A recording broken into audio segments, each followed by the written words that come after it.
Oh, oh, I. So then, madam, simple kan? Kita kemarin 15 menit sebelum push.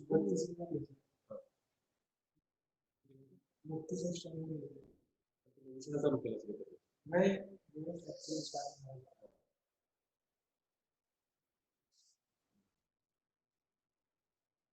Ini topik motor sih. Kita station di situ semesta. Ini termudah. Kita station di sana. Station di sana.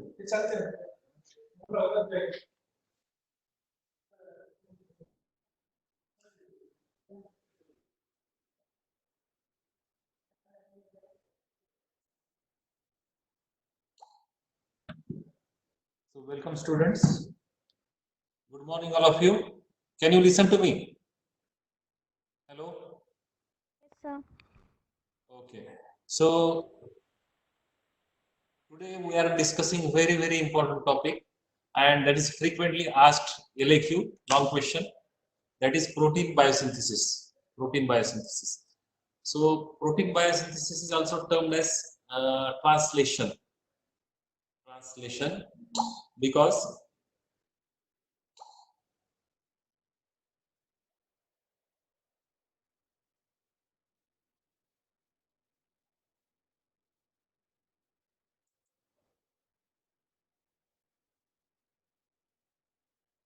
hello.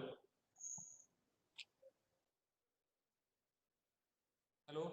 Can you hear me? Hello. Yes. So I am starting now. Most of the students have joined. So translation is very frequently asked LAQ for you. So the translation means protein biosynthesis. It is also called protein biosynthesis. And why it is called? So it is called because the language of nucleotide sequence on mRNA is translated into the language of amino acid sequence. So you are knowing nucleotides are there on mRNA. So triplet code that is code 1, it specifies specific amino acid. So because the language of nucleotide sequence on mRNA is translated into language of amino acid sequence, so that protein biosynthesis is called translation. So the mRNA is translated from 5' end to its 3' end, producing protein synthesized from amino terminal to carboxyl terminal end. So there are various processes involved in protein biosynthesis: initiation, elongation, and termination. So before initiation, there is charging of tRNA. So initiation of protein synthesis involves assembly of components. There is assembly of components of translation system before peptide bond formation occurs. So what is this assembly comprised of? So there are two ribosomal units: small subunit and large subunit. Then mRNA is very important, messenger RNA necessary for protein biosynthesis. Then amino-acyl tRNA specified by codons in the message. So whatever codon is there on mRNA specific to that codon, amino-acyl tRNA that is required. Then GTP for energy, and initiation factors that facilitate assembly of this initiation complex. So these are the important things which are required for protein biosynthesis. So in prokaryotes, initiation factors are 3. Initiation factor 1, 2, and 3. While in eukaryotes, there are at least 9. They are designated as EIF 1 to 9. So E stands for eukaryotic. So there are 3 initiation factors in prokaryotes, while 9 in eukaryotes. So again, in brief, components required for translation: amino acids, tRNA, mRNA, amino-acyl tRNA synthetase. That is very important. That we will see when it is required in charging process.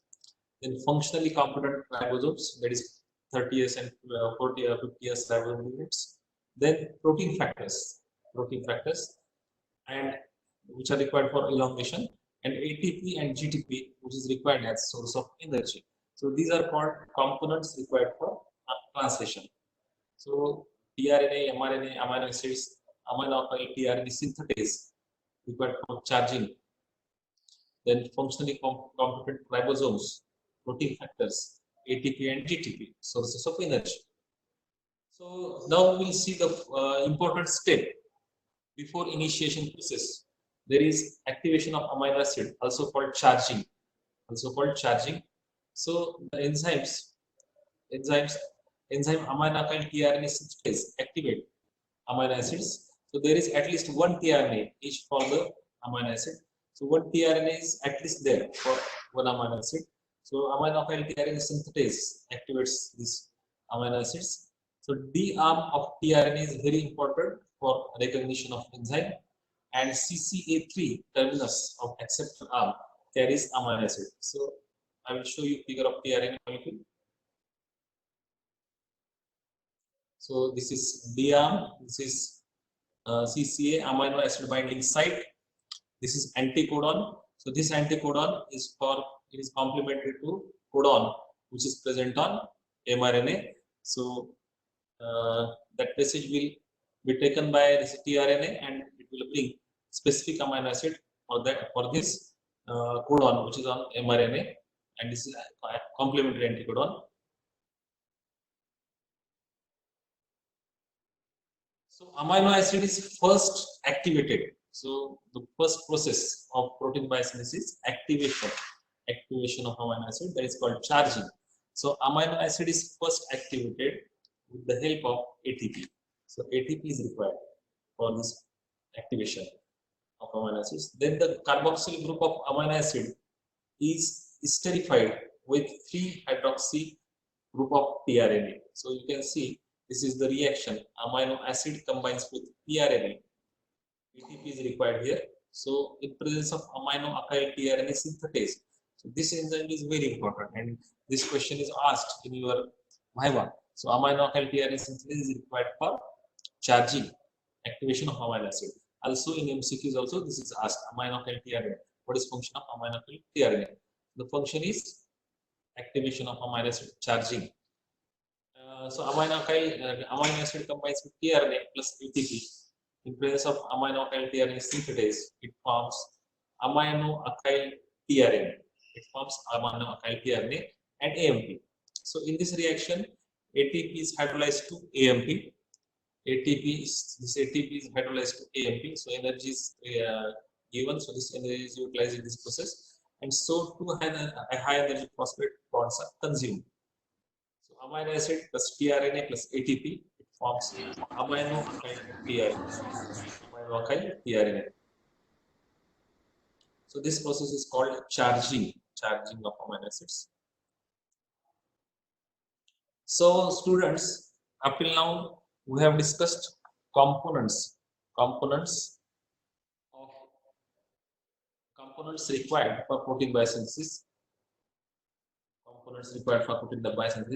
Those who are latecomers, I will revise up till now what I have discussed. So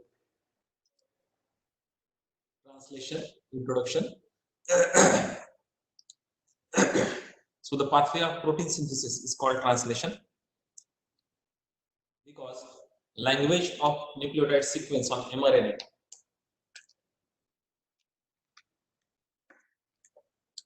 is translated into language of amino acid sequence. So this requires various components. So initiation factors are there. So initiation of protein synthesis involves assembly of components of translation systems. So which are the initiation factors? 2 ribosomal subunits, small unit and large unit, mRNA, amino alkyl tRNA, GTP, initiation factors, elongation factors, proteins. So all these are required. So again, in brief, this has been shown here. Amino acids, tRNA, mRNA, amino alkyl tRNA, functionally competent ribosomes, protein factors, ATP, GTP. So these are the requirements for translation.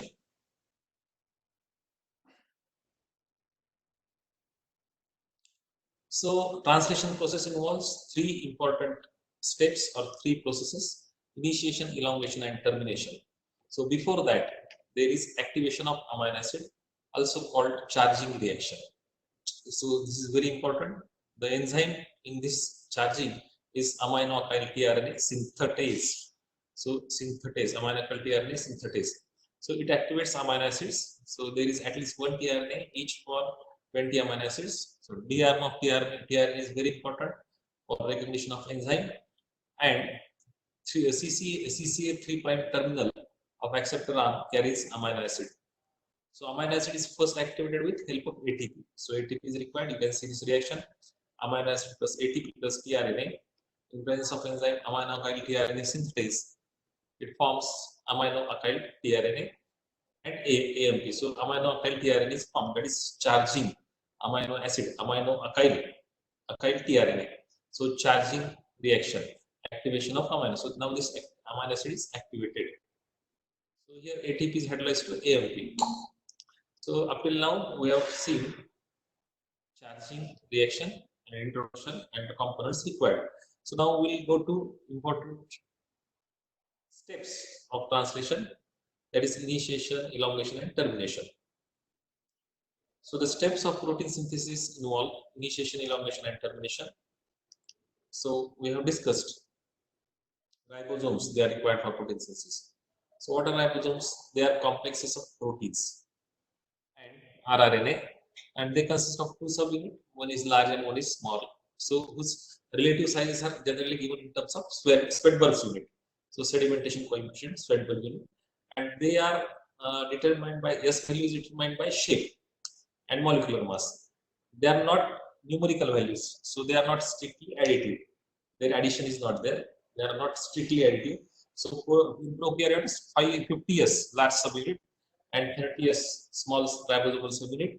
Together, they form a ribosome having S value, that is Swedberg value, 70s. So 50s plus 30s is equal to 70s, not 80s. So prokaryotes, they will be having 70s ribosomal subunit.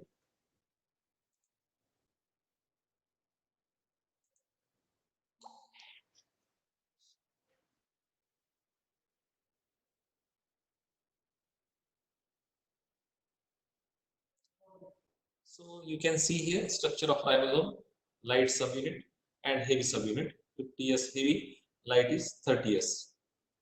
So next important concept you should understand, that is what is A site and P site on ribosome. So ribosome has two binding sites for tRNA molecules, each of which extends over both subunits. So together they cover neighboring codons. During translation process, it requires A site and P site. So A site stands for amino acyl tRNA. So this incoming amino acyl tRNA, which is directed by codon, currently occupying the site. So this codon specifies next to amino acid to be added to the growing peptide chain, and P site is coding for peptidyl tRNA, and this tRNA carries the chain of amino acids that has already been synthesized. So P for peptidyl. So peptidyl means amino acid chain synthesized. That tRNA carries amino acids chain which is synthesized, that is occupying P site, and A site is incoming amino acyl tRNA. Incoming, you are knowing incoming and outgoing. So incoming amino acyl tRNA that is required for protein biosynthesis. So whatever is the message on mRNA on that codon adjacent to P site, so P site codon is occupied by peptidyl tRNA, which is having peptide chain, and A site is for incoming amino acyl tRNA, which will bring amino acid which is specific for codon, which is adjacent to that P site codon. So A site for amino acyl tRNA and P for peptidyl tRNA, that you should understand. And next one more important site is there, that is E site, and it is also occupied by empty tRNA that is about to exit or escape the ribosome. That process we will see how it exits. So student, this is very important. You should understand this concept, A site and P site. So A site is for amino acyl tRNA and P site for peptidyl tRNA. So peptidyl tRNA is having peptide chain on that tRNA, and amino acyl tRNA is incoming amino acid tRNA. So this concept, if you understand, then it becomes very easy to understand process of elongation in this protein biosynthesis. So this is the picture of ribosome having A site and P site. So you can see this is P site, this is A site. So 50S subunit and 30S subunit, it comprises full ribosomal subunit. So having 70S value, S value. So it is having two sites, A site and P. This is A site and this is P site, and this is mRNA. So this P site is called peptidal site because it will occupy tRNA having peptidal chain, that is peptidal chain, and this A site will accept incoming amino acid, that is amino acyl tRNA, incoming amino acyl tRNA, which we have seen in charging process. So whatever message is there adjacent to this P site codon, so that tRNA molecule will bring amino acid, charged amino acid, and it will enter into this A site. So this is P site and A site, and this is exit site. So exit site means when there is translocation, then this peptide, this amino acyl tRNA, it occupies P site, and this P site tRNA, it escapes and it goes into E site. So that we will discuss in elongation process. So this is mRNA binding sites. These are shown here, and this is growing polypeptide chain. So that we will discuss later on when we discuss initiation, elongation, and termination process. Up till now, you should know what are the components and what is P site, what is A site required for translation. So in a brief regarding tRNA, it is transfer RNA. So at least one specific amino acid, one specific tRNA is required per amino acid. So two sites are important. One is amino acid attachment site, another is anticodon site. Because of their ability to carry specific amino acid to recognize codons for that amino acid, tRNA is also called adapter molecule. So you can see this figure. So amino acid will bind to this end. This is anticodon present on this tRNA. So anticodon will bind to this codon on mRNA. mRNA is not shown here. So structure of tRNA is shown in brief. We have discussed tRNA. So now very important stage, that is initiation process, that will start now.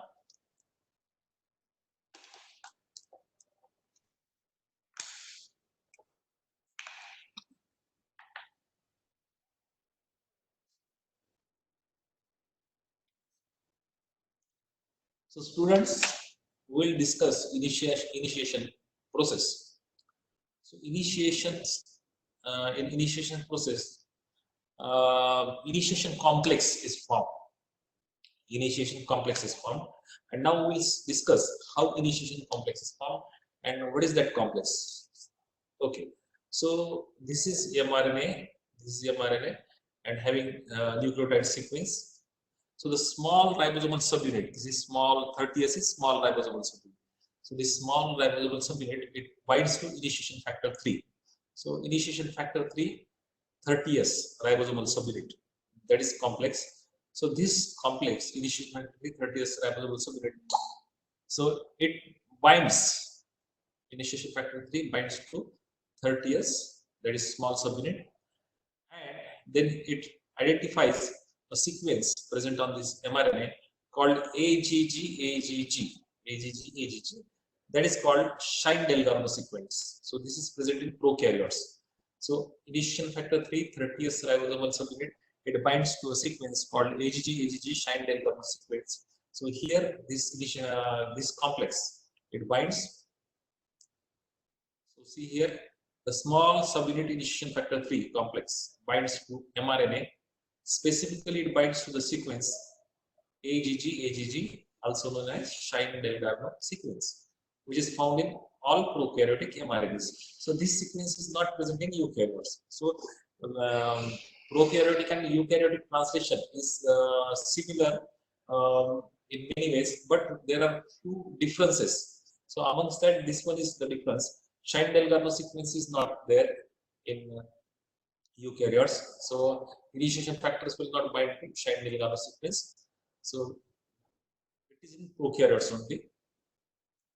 So initiation factor 3 30th subunit, it binds to Shine-Delgado sequence AGG. At that time, when it is binding here, there is one process also occurring simultaneously. Initiation factor 2 and this methionine tRNA.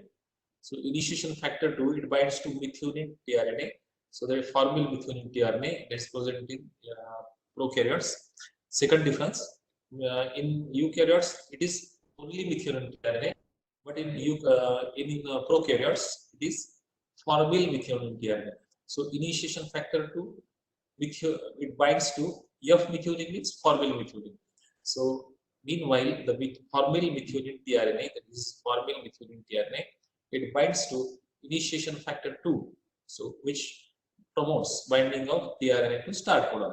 So understand this, and this is initiation factor 3 30th ribosomal complex. It is identifying this AGG sequence, that is Shine-Delgado sequence. At that time simultaneously, meanwhile, there is binding of methionine tRNA, formyl methionine tRNA with initiation factor 2, and this initiation factor 2 methionine tRNA complex that binds to here AUG codon is there, start codon, that will identify AUG of start codon. This complex will bind to start codon. AUG is start codon. So the small subunit initiation factor 3, at that time, when this initiation factor 2 tRNA binds to AUG, that is start codon, the complex which was attached to this this AGG sequence, that is Shine-Delgado sequence, it scans. What it does, it scans nucleotide sequence and it identifies start codon, that is AUG. So you can see initiation factor 3 30th subunits, it has scanned this nucleotide sequence and it has also identified start codon, that is AUG. Now you can see here initiation factor 2 formyl methionine tRNA plus initiation factor 3 30th ribosomal subunit, they are bind to this start codon. Okay, so this is called initiation complex. This is called initiation complex. So always remember, students, this question can be asked to you in your Viva. Tell me what is initiation complex. So you have to tell this is initiation complex and how initiation complex is formed. So at this stage, when initiation complex is formed, at this point, a very important reaction occurs. So which is this reaction? So large subunit. This is large subunit. This is large subunit of ribosome, 50th subunit. So large subunit of ribosome that joins to this initiation complex. Now you can see a molecule. So large complex plus small complex, so total ribosomal subunit here it is there. And at this stage, one most important reaction is occurring. That is, a molecule of GTP is hydrolyzed. So GTP is hydrolyzed into GDP and PI. So this energy is utilized in this process. So ribosomal complex is now ready for protein synthesis. And here initiation factors, they are released. IF2, IF3, they are released. So at this point, what happens? GTP is hydrolyzed to GDP. Ribosomal subunit 50s large subunit it binds. So now ribosomal complex will be ready for protein synthesis. You can see here this methionine, formyl methionine tRNA. So two sites are formed. You can see at this stage two sites are formed. This is P site and this is A site. So P site is at P site the first start codon. So this methionine tRNA, it is bound to this AUG, that is start codon. So this site is called P site. So P site at which this formyl methionine tRNA is attached to this AUG start codon. This site is P site, and the site adjacent to this start codon is A site. And this A site, what it will do? It will identify, it will accept the tRNA molecule which is having amino acid that is complementary to this CCA codon on mRNA. So this tRNA molecule, charged amino alkyl tRNA molecule, that will come here, and it will incoming amino alkyl tRNA molecule that will come here, and it will bind to this A site. So A site tRNA will be occupied by amino alkyl tRNA, and P site will be occupied by the start codon tRNA. So we will see here. So when the ribosome is assembled, two tRNA binding sites are created. So I have described already. Again, we will revise that. So two tRNA binding sites are created. So tRNA binding sites, P site and A site. So these are designated as P site and A site, and P stands for peptidyl tRNA. This is peptidyl tRNA, and A stands for amino alkyl tRNA. So the initiator tRNA is in P site. I have just described. So initiator tRNA, that is formyl methionine tRNA, that will be at P site, and A site will be filled by the tRNA with anticodon that is complementary to codon next to the start codon. So simple. In this case, it is the tRNA that binds to proline. So this codon is complementary to anticodon GGU, which is specific for amino acid proline. So proline amino acid, proline tRNA will come and attach to A site. So we have seen up till now, just revise. So initiation complex is formed. Initiation factor 330S small subunit. It identifies Shine-Dalgarno sequence AGG. That at that time in this methionine tRNA, it binds to initiation factor 2, and binds to promotes binding to AUG, that is start codon. At that stage, initiation factor 330S subunit, it is attached to Shine-Dalgarno sequence, scans this mRNA strand, and it also goes and binds to the start codon AUG. So 30S initiation factor 3, methionine tRNA initiation factor 2, that will form initiation complex. At that time also there will be hydrolysis. So you can see this is initiation complex. At that time there will be GTP will be hydrolyzed to GTP, and this energy is utilized, and this ribosome, 50S ribosomal subunit, is large subunit that binds to this initiation complex. It binds to 30S ribosomal subunit, and due to hydrolysis of GTP, P site, A site, they are formed. So at that point, peptidyl site will be occupied by tRNA having start amino acid methionine tRNA will go and bind to the start codon, and this A site, which is amino alkyl site, that will attach to proline, because this is having mRNA has codon specific for that proline amino acid. So we have seen P site, A site, 50S ribosomal subunit, 30S ribosomal subunit. So proline tRNA that is coming here, and it is binding to A site. So up to now you are clear now. So we'll proceed for a very, very important stage.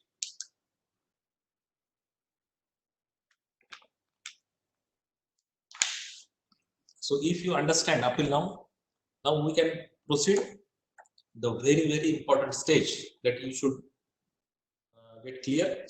So when the second tRNA base pairs with appropriate codon in mRNA, when the second tRNA base pairs with appropriate codon in mRNA, the enzyme called peptidyl transferase. So very important enzyme that is coming into action now, the peptidyl transferase. So what is action of peptidyl transferase? So peptidyl transferase, it catalyzes it catalyzes formation of peptide bond. So main ultimate aim of protein synthesis is to form peptide, polypeptide chain. So how it is formed? That is my question also. So that is the answer. So how it is formed? So you are having this tRNA having methionine, you are having tRNA with proline, which is occupied, which is occupying P and A site respectively. But there should be formation of bond between methionine and proline.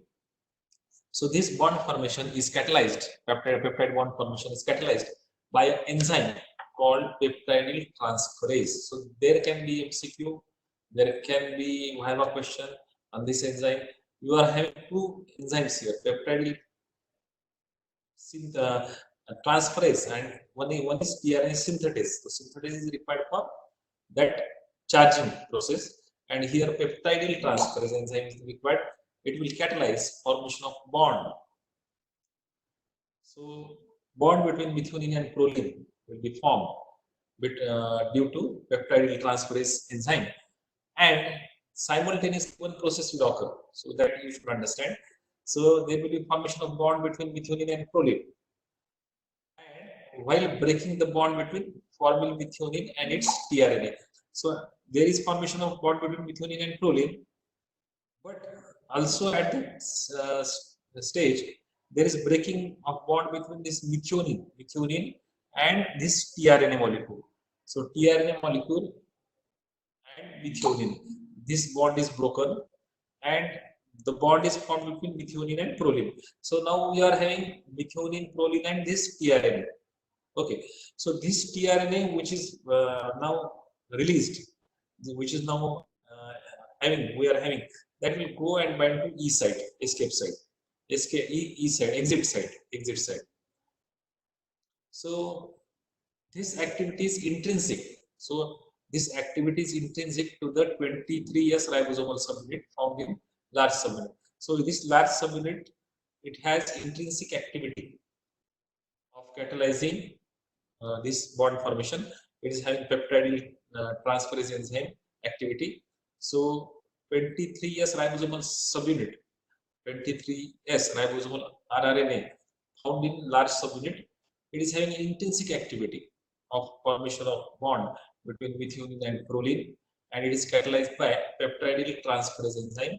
So there is formation of bond between methionine and proline, and at that stage there is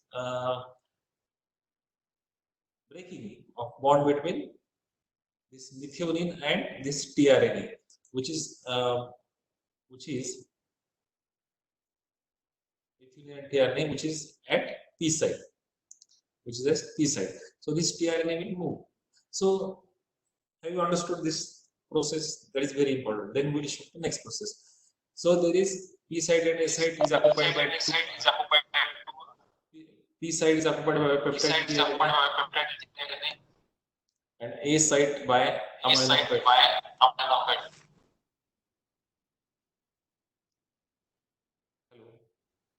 P site is occupied by peptide tRNA, A site by amino acid tRNA, and there is formation of bond between these two amino acids, which is catalyzed by peptidyl transferase.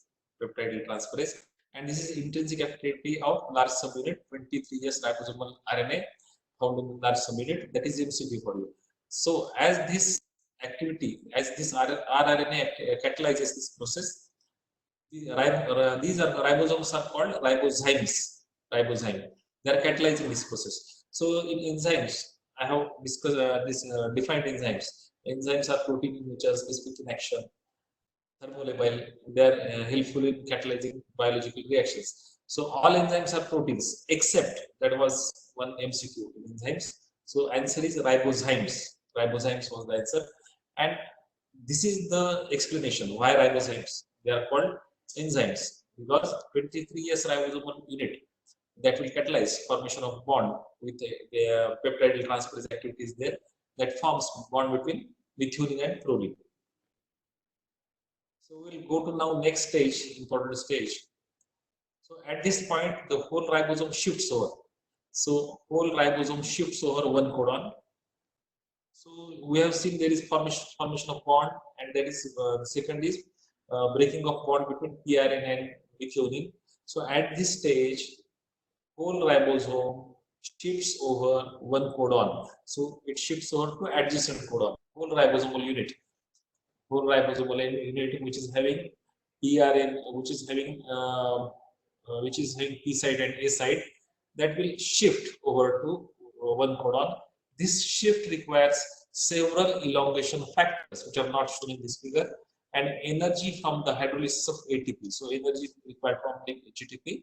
So the result of shift is that uncharged tRNA, which was occupying P site, it is ejected. P site is ejected, and the tRNA that was in A site is now occupying P site. It is now occupying P site. So just understand this: A site tRNA will now occupy P site. So the A site is now free to accept the tRNA molecule with the appropriate anticodon for the next codon. So the next tRNA base pairs with next codon. So when there is shift, you can see here AUG, translocation of ribosome from AUG to next codon. So what will happen? This P site will be occupied by A site, tRNA with A site. So now the next tRNA base pairs with next codon. So next tRNA base pairs with, so next tRNA will base pair with next codon. So adjacent codon, it will bring amino acid for this codon. So for example, serine. So again there will be formation of bond between proline and serine, and the enzyme will be peptide transferase. And again there will be breaking of bonds between this proline and this tRNA. This tRNA, when there is shift of this to next codon, this tRNA will go and bind. It will go to exit site, and this A site tRNA, with this peptide chain. When there is translocation of this ribosome unit to next codon, this A site tRNA that will shift to P site. Now A site will be empty.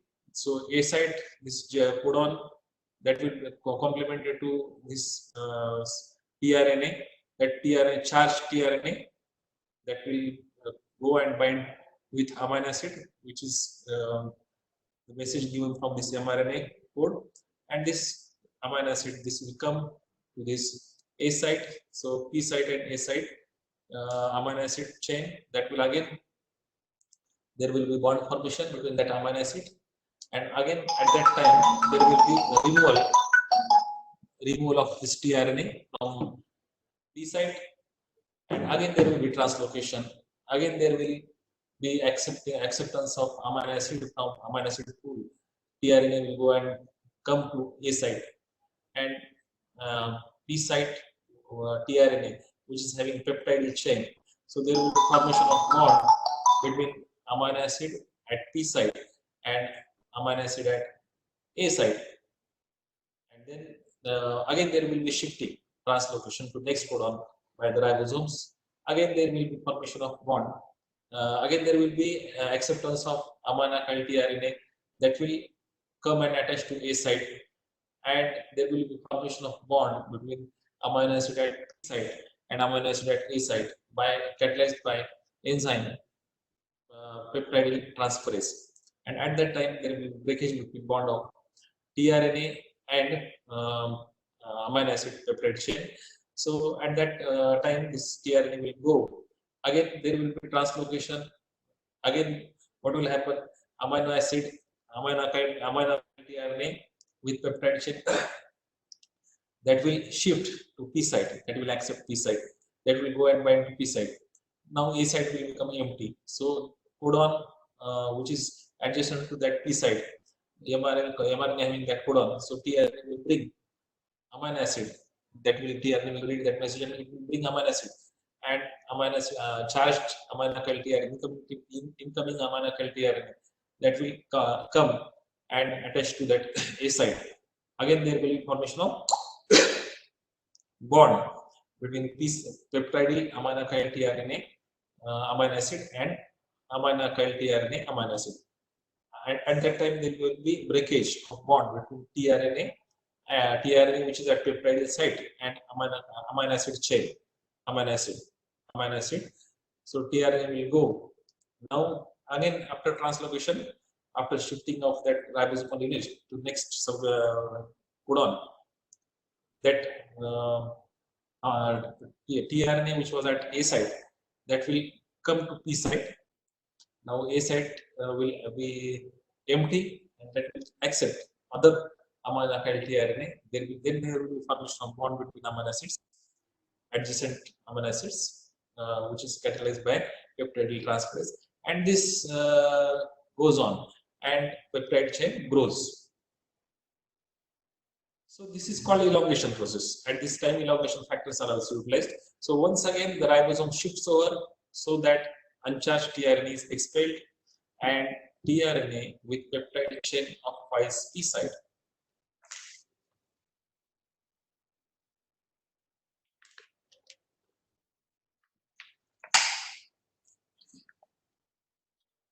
This is why this site is called peptidyl site.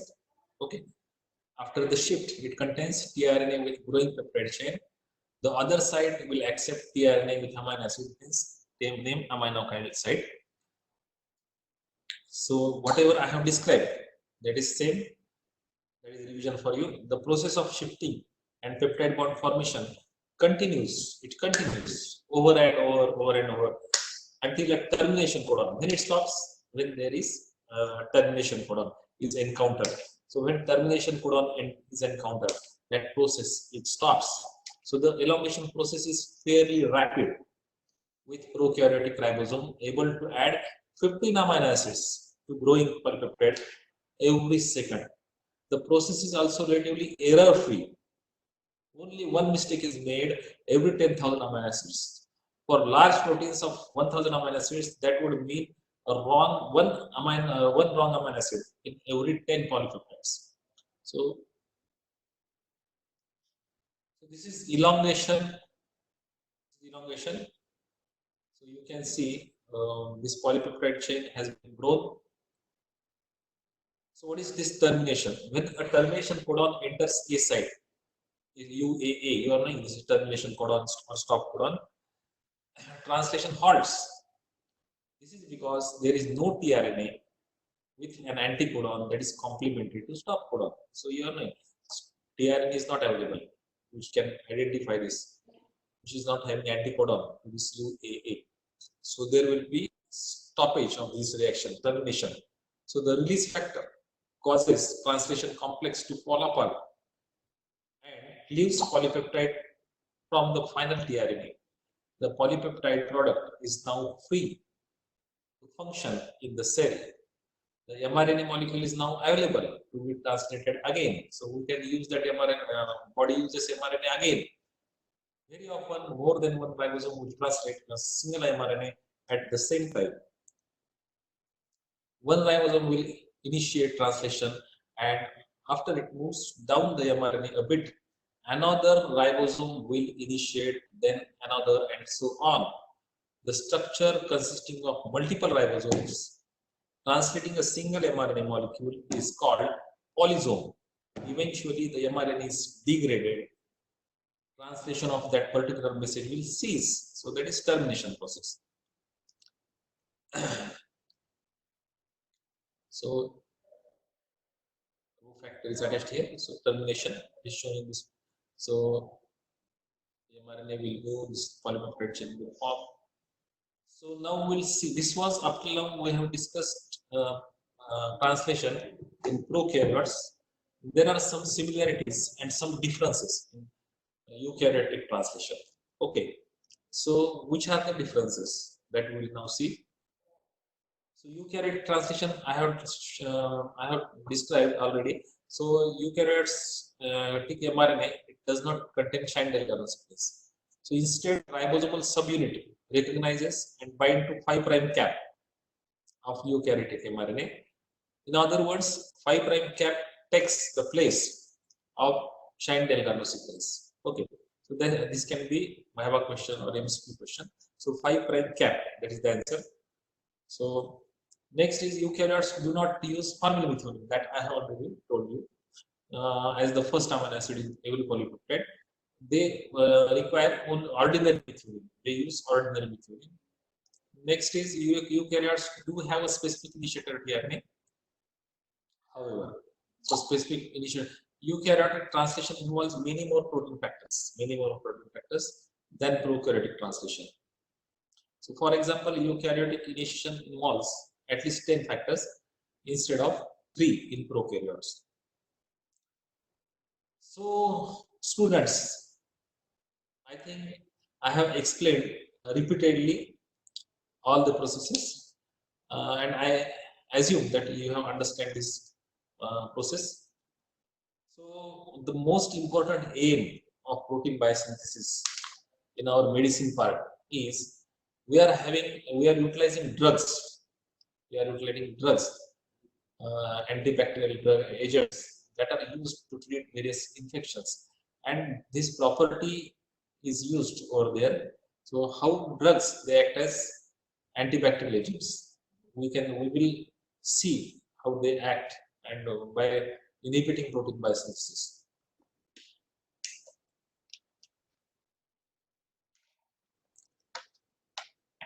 So I will explain a few important examples of drugs, and all these drugs they can be asked as Viva questions.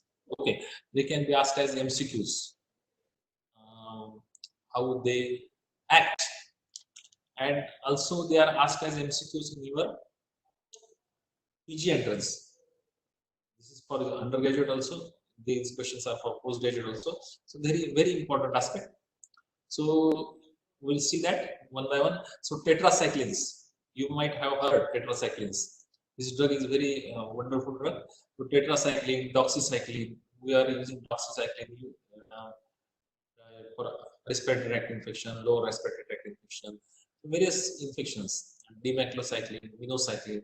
So how they act? They block bacterial translation by binding reversibly to 30th subunit. So 30th subunit you are knowing. So this tetracycline, what it does, it binds to 30th subunit and thereby distorts that 30th subunit in such a way that anticodon of charged tRNA, anticodon of charged tRNA cannot align properly with the codon of mRNA. So it distorts this 30th subunit in such a way that anticodon of charged tRNA it cannot align properly with codon of mRNA. Hello, please don't talk. Don't talk. Please mute your.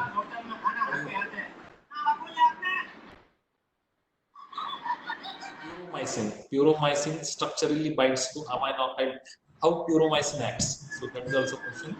Puromycin structurally binds to amino acid tRNA and becomes incorporated into growing peptide chain and thus causes inhibition of further elongation.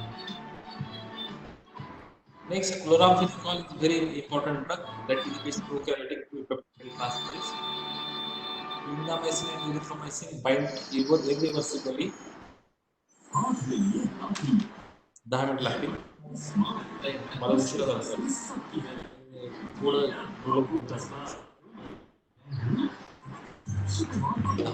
मुलांचा आवाज येतो त्यांना सांगा sir mic mute करा please mute your mic please mute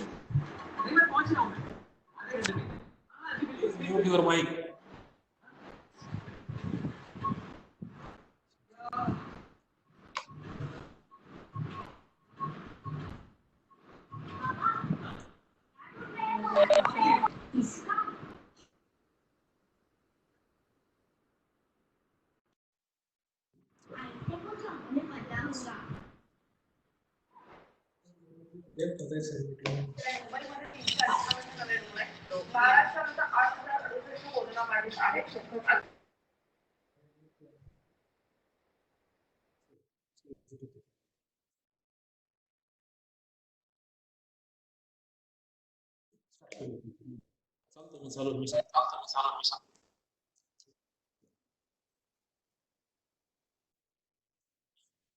So students, we are discussing inhibitors of protein synthesis.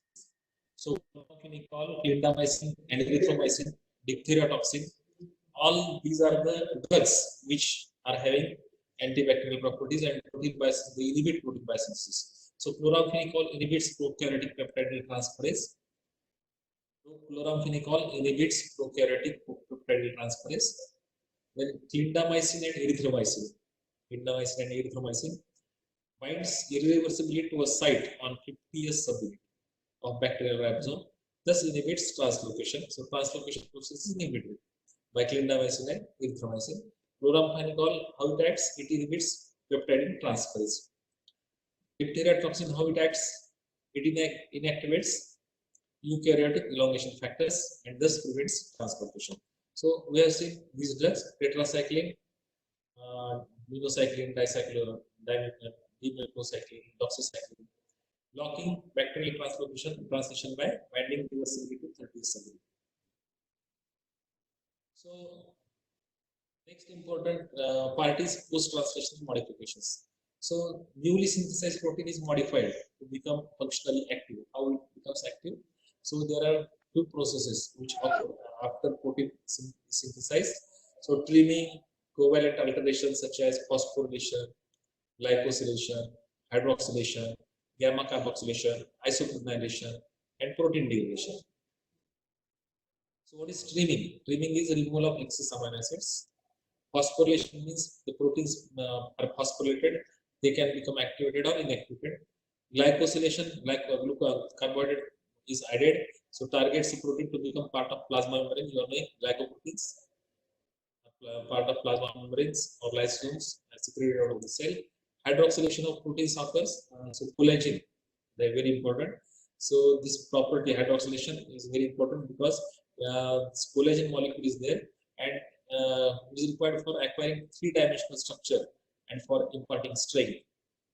Then defective proteins or destined for turnover are marked for destruction by attachment to ubiquitin protein.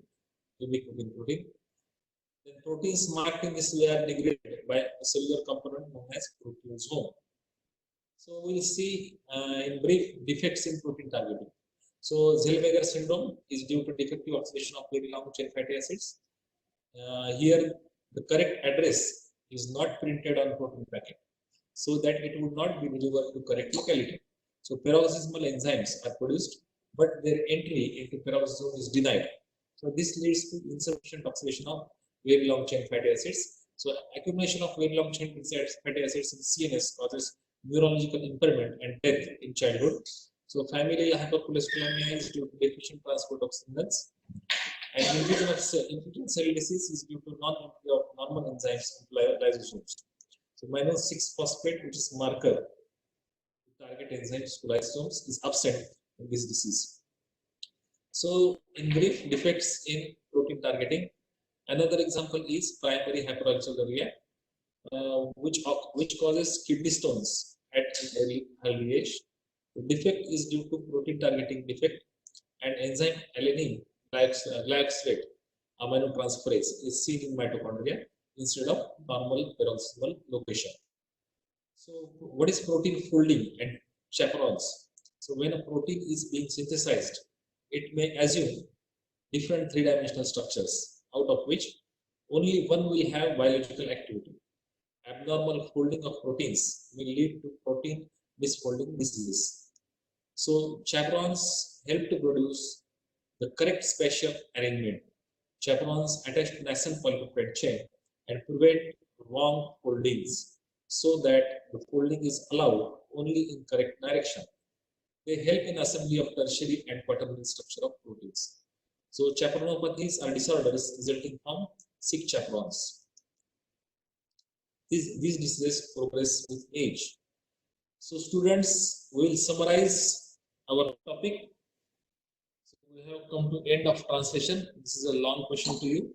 So I will summarize in brief. So translation is the synthesis of polypeptides using the information encoded in mRNA molecule. The process involves mRNA, tRNA, ribosomes, initiation factors, elongation factors, proteins, enzymes. So tRNA has unique structure that exposes an anticodon which binds to codon in an mRNA, and opposite end binds to specific amino acid. So binding of amino acid to tRNA is carried out by enzyme amino-acyl tRNA synthesis. This process is called charging. So the first process we have seen was charging of amino acid. That is amino-acyl tRNA synthetase enzyme is required over there. Next process is there are three basic steps of initiation, elongation, and termination.